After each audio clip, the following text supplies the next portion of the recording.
Mami, pagkatapos po ng operasyon ko, bibisitahin ko po kayo. Ligtas na ba si Annalyn? Ang susunod na programa ay rated PG.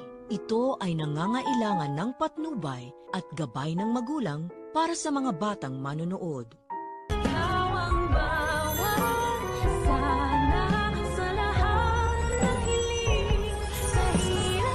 Aabot na sa sukdulan ng kasamaan ni Carlos. Ipinakita ni Annalyn kay Aling Leticia aka Madam Lotus ang video message ni Carla bago ito isalang sa operasyon. Makabagbag damdamin namang pinapanood ni Madam Lotus ang video na may nilalamang bibisitahin daw ni Carla ang kanyang ina kapag gumaling na ito. Tuluyan na nga kayang lumambot ang puso nitong si Madam Lotus matapos niyang marinig ang mensahe ng kanyang anak at maligtas na kaya sa tiyak na kapahamakan si Annalyn, Lyneth at Robert. Isama na rin si Zoe at si Moira. Pero mukhang ligtas naman na talaga si Moira dahil nakatakas na yata ang bruha. Sa kabilang banda, habang nanganganib ang buhay nila Lyneth, Annalyn at Robert, ay mas nanganganib naman ngayon ang buhay ni Irene dahil kay Carlos. Matapos kasing magtsuktsakan ng dalawang ito,